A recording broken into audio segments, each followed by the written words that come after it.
billahi minasyaitonir rajim. Bismillahirrahmanirrahim. Assalamualaikum warahmatullahi wabarakatuh.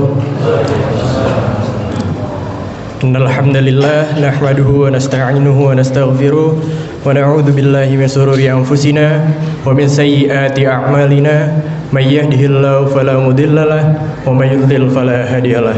Asyhadu an la ilaha illallah wa asyhadu anna Muhammadan abduhu wa rasuluh la nabiyya ba'dah. Allahumma salli wa sallim ala sayyidina Muhammadin wa ala alihi wa sahbihi ajma'in, amma ba'd. Pertama-tama marilah kita panjatkan puja dan puji syukur kehadirat Allah Subhanahu wa taala yang telah menghantarkan kita semua kepada bulan yang sangat dinantikan oleh umat muslim seluruh dunia, yakni bulan Ramadan, hingga pada malam hari ini, yaitu malam kedua bulan Ramadan di tahun 1445 Hijriah.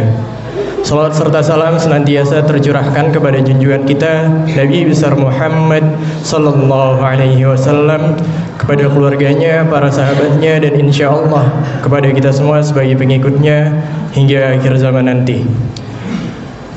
Para jamaah yang saya hormati, sebelum kita lanjut pelaksanaan ibadah salat tarawih, ada beberapa informasi yang akan saya sampaikan. Yang pertama, yang bertindak sebagai petugas pada malam hari ini, alhamdulillah untuk salat isya kita telah dipimpin oleh Bapak Ustadz Tanuri, dan selanjutnya kita akan melaksanakan salat tarawih serta witir yang akan dipimpin oleh Bapak Al-Ustadz Ahmad Mas'ud, dan juga akan membawakan kultum insyaallah. Selanjutnya adapun sebagai Bilal adalah Bapak Muhammad Irfan. Dan untuk petugas pada esok malam, insyaallah MC akan dibawakan oleh Saudara Singgi. Selanjutnya Imam Salat Isya adalah Bapak Subianta, dan Ustadz Haji Alewan SAG akan menjadi Imam Salat Tarawih beserta kultum dan witir. Adapun Bilal insyaallah akan dibawakan oleh Saudara Maulana Tihar. Selanjutnya informasi kedua mengenai pemasukan infak dan sedekah pada malam sebelumnya, yaitu malam pertama diperoleh sejumlah Rp1.018.000, sehingga pada malam hari ini totalnya sejumlah Rp1.018.000. Oleh karena itu, mari sama-sama kita membacakan suratul Fatihah kepada para infak, para donatur yang telah menyumbangkan sebagian hartanya untuk Mushola Al-Musaddiq ini. Ala hadhihi wa ala kulli niyatin salihah wa ila hadratin Nabil Mustafa Nabi Muhammad Rasulullah sallallahu alaihi wasallam. Al-Fatihah. A'udzu billahi minasyaitonir rajim. Bismillahirrahmanirrahim. Alhamdulillahi rabbil alamin arrahmanir rahim maliki yaumiddin iyyaka na'budu wa iyyaka nasta'in ihdinas siratal mustaqim siratal ladzina an'amta 'alaihim ghairil maghdubi 'alaihim waladdallin. Amin. Semoga amal dari Bapak dan Ibu semuanya dilipat gandakan dengan kebaikan yang berlipat-lipat oleh Allah Subhanahu wa taala. Demikian kiranya informasi yang bisa saya sampaikan, kurang lebihnya mohon maaf. Billahi taufik wal hidayah. Wassalamualaikum warahmatullahi wabarakatuh.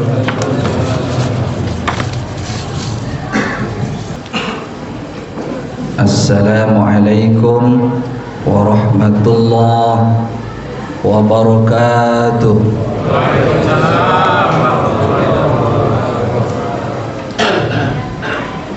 Lelah apa ya? Lelah juga hasilnya ini sangat meyakinkan untuk kita, untuk masa depan kita, bahkan untuk generasi dan lingkungan kita yang akan datang. Dengan semangat sekali lagi, Assalamualaikum warahmatullahi wabarakatuh.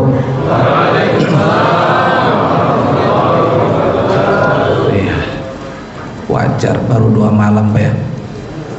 Wajar di mana-mana 2 malam, 3 malam, 4 malam semangat. Wajar karena masih full. Baru ketemu ibaratnya kangen kan. Kangen ketika kita jumpa dengan yang kita cintai. Saat yang paling baik itu perjumpaan tersebut tidak harus secepatnya saling meninggalkan. Ya ibu-ibu dan bapak-bapak juga ingin awet kan? Terus bukan hanya di alam dunia, kebersamaan tersebut juga insya Allah akan sama-sama malakat sampai alam akhirat. Cuma matinya satu-satu, nggak bisa bareng-bareng. Kalau Allah menakdirkan saatnya, yang seperti biasanya maut itu jarang barengan, meninggal barengan kan jarang Bu ya. Tapi kapanpun waktunya, kita minta kepada Allah Subhanahu wa Ta'ala agar kita satu tetap ditetapkan iman dan Islam. Juga buat anak-anak kita juga, mudah-mudahan kapanpun waktunya kita selalu dipelihara oleh Allah tentang keimanan kita, tentang keislaman kita, dan di akhir hayatnya juga tetap ditetapkan dengan husnul khotimah, dengan mengucapkan kalimat la ilaha illallah ketika mau menjemput ibu-ibu. Ya, seling tunggu sebentar ya. Menurut sebagian ulama, ketika ajal tersebut saatnya datang, yang namanya iblis itu yang paling nyatanya disitulah perjuangan iblis besar-besaran itu. Pada saat ketika seseorang diambil ruhnya, iblis berupa neneknya, berupa encingnya, berupa abangnya, berupa engkongnya, berupa gurunya, bahkan bisa saja iblis berupa para nabi-nabi yang sudah mendahului. Nah, itu dengan bujuk rayunya untuk keluar daripada agama Islam, iblis merayu untuk supaya menggait keimanan seseorang keluar dari agama Islam. Nah, itu sudah takdir seseorang ketika ajal menjemput. Cuma disitulah letak kearifan Allah Subhanahu wa Ta'ala. Disitulah tentang Rahman dan Ar-Rahim Allah. Ketika Allah Subhanahu wa Ta'ala hendak meluruskan, ketika Allah Subhanahu wa Ta'ala hendak memberikan hidayah dan taufiknya tetap masuk dalam lingkungan keimanan dan Islam kepada Allah, terlebih dahulu Allah mendatangkan malaikat Jibril alaihissalam. Baru disitulah malaikat Jibril yang mengantisipasi masuknya ujian, masuknya godaan-godaan iblis laknatullah menggoda seorang mukmin yang sejati. Maka disitulah nanti malaikat Jibril yang menuntun dengan kalimat la ilaha illallah. Begitu meninggal baru masuk ke alam kubur. Alam kubur adalah alam pertama di alam barzah. Dahsyatnya alam barzah tergantung dahsyatnya di alam kubur. Ringannya alam kubur bagaimana kehebatan, keistiqomahan dalam mengimani, dalam keimanan dan keislaman kepada Allah Subhanahu wa Ta'ala. Disitulah dimanakala seseorang kuat imannya, maka di alam kubur pun nanti Allah akan memberikan pertolongan, keringanan dari apapun yang akan membahayakan dirinya. Para ibu-ibu, para bapak-bapak yang dirahmati Allah, tidak ketinggalan pula para alimil ulama, para asatid wa asatidah, para kesepuhan, para abang-abang, para remaja dan remaji semuanya.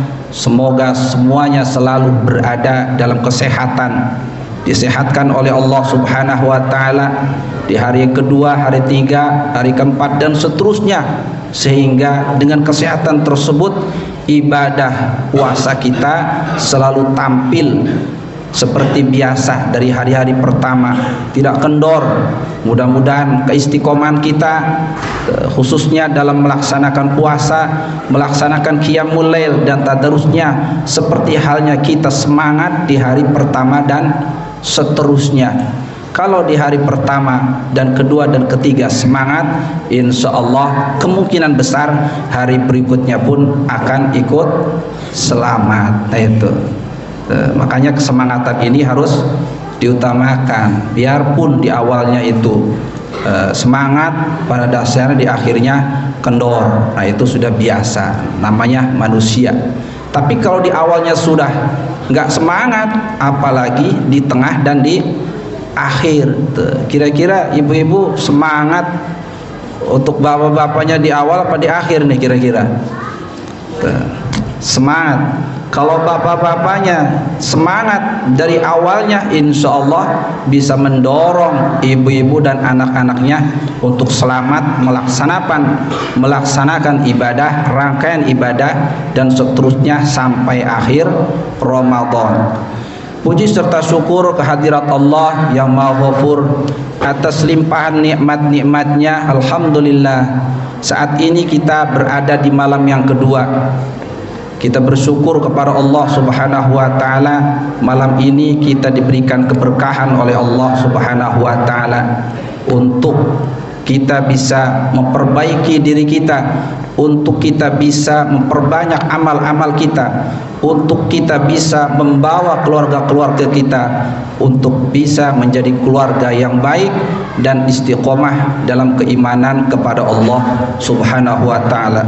Salat serta salam semoga selalu tercurahkan kepada junjungan alam Nabi besar Muhammad sallallahu alaihi wasallam. Hadirin jamaah salat tarawih, bapak-bapak dan para ibu-ibu yang dirahmati Allah.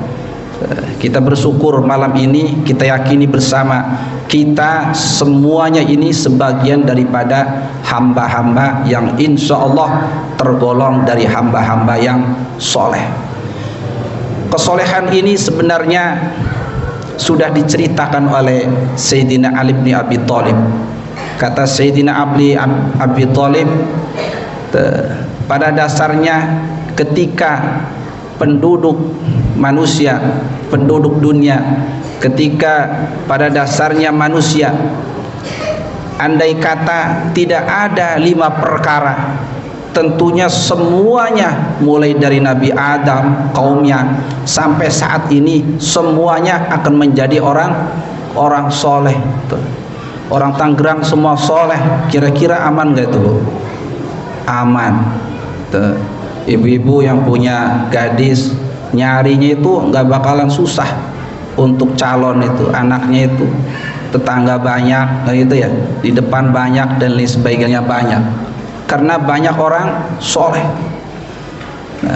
Namun 5 perkara inilah yang mengusik ketentraman keimanan seseorang beribadah kepada Allah Subhanahu wa taala. 5 perkara inilah yang selalu mengajak seseorang untuk jauh daripada Allah Subhanahu wa taala. Akhirnya ketika seseorang jauh kepada Allah, maka seseorang tersebut akan jauh daripada kesolehan. Ketika seseorang jauh daripada golongan orang soleh, berarti orang tersebut berada dalam kategori orang-orang yang rusak.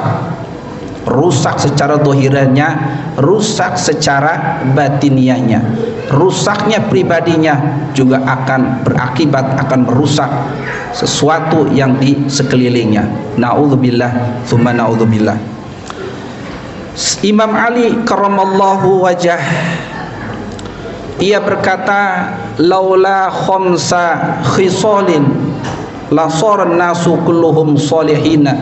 Andai kata tidak ada 5 perkara, maka seluruh manusia mulai Nabi Adam sampai saat ini, kata Sayyidina Ali, semuanya akan menjadi orang-orang soleh. Yang pertama apa itu? Yang pertama adalah al-qanaatu bil jahli. Orang yang sudah tenang, tentram, nyaman berada dalam kebodohan. Orang nggak tahu, nggak pernah belajar lagi. Udah tahu di musola ya, di musola Al-Musaddiq ya, di musola Al-Musaddiq itu setiap hari Minggu itu sudah rutinitas telah terprogram majelis taklim, mulai dari fikihnya ya, mungkin mulai dari tauhidnya biasa, mulai dari tahsinil Qur'annya, mulai daripada akhlaknya, semua sudah ditetarapi oleh DKM. Tapi masih jauh juga, masih tidak mau juga untuk sama-sama mempelajari tentang ilmu-ilmu ataupun dasar-dasar agama. Nih, orang yang seperti ini nih, di antara yang lainnya, ketika sifat ini berada dalam diri seseorang, maka sifat ini akan menjauhkan seseorang daripada kesolehan, baik itu yang tua ataupun yang muda. Rata-rata kan orang tua, saya mau udah tua, nggak ada harapan. Rata-rata padahal ibadahnya masih banyak yang dibenahi tentang syarat maksud ibadahnya tepat apa tidaknya. Ibadah apa orang sholat dari dulu kecil udah sholat, iya, belajarnya dari dulu. Antara tepat dan tidaknya itu kan yang mengetahui tentang orang-orang yang mengetahui. Beresnya pengetahuan kita itu bisa diketahui oleh orang-orang yang alim. Kalau beresnya kita berdasarkan orang jahil, ya itu belum final. Tapi kalau kata para ustaz, cakep, bacaannya cakep, akhlaknya cakep dan lain sebagainya, nah itu baru insya Allah beres. Nah itu sudah termasuk kategori orang-orang yang soleh. Saat ini yang paling banyak semangatnya adalah para ibu-ibu. Kita angkat jempol para ibu-ibu. Di mana-mana majlis yang paling banyak adalah ibu-ibu. Cuma ibu-ibunya ibu-ibu tua. Kalau ibu-ibu muda mana kira-kira? Ya Bu ya, benar nggak Bu? Kira-kira rata-rata yang semangat adalah ibu-ibu tua. Bahkan yang rutin juga di antara bapak-bapak yang sepuh, yang udah nggak ke kantor dan lain sebagainya, baru semangat. Yang mudanya yang mana kira-kira begitu? Padahal kewajiban tersebut akan ditetapkan olehnya sampai akhir hayat. Selagi kewajiban tersebut belum dimiliki olehnya, maka kewajiban tersebut akan ditanggungkannya sampai akhir hayatnya oleh Allah Subhanahu wa ta'ala. Yang kedua adalah al-hirsu ala dunia. Yang kedua adalah tamak tentang dunia. Sudah punya tapi masih tumpuk-numpuk harta. Jadi samping tumpuk-numpuk harta, semakin banyak harta semakin jauh daripada ibadah. Inilah ciri-ciri orang yang jauh dari kesolehan. Seharusnya semakin banyak harta semakin dekat kepada Allah Subhanahu wa ta'ala. Ini mobil sudah satu, waktu mobil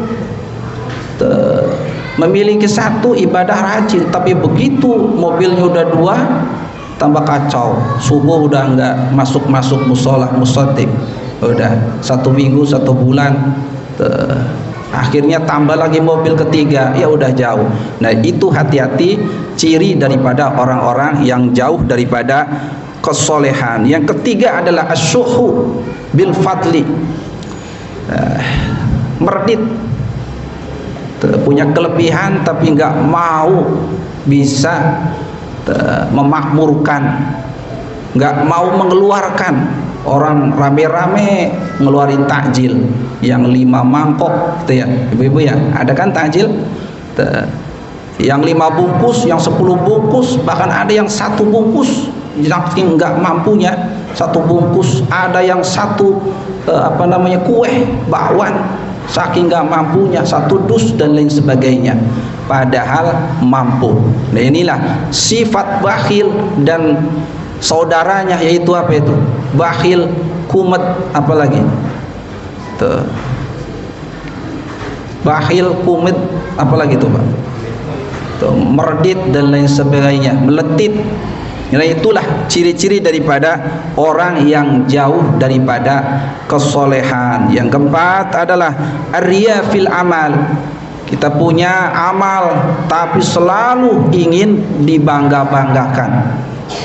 Kalau nggak disebut namanya enggak riya.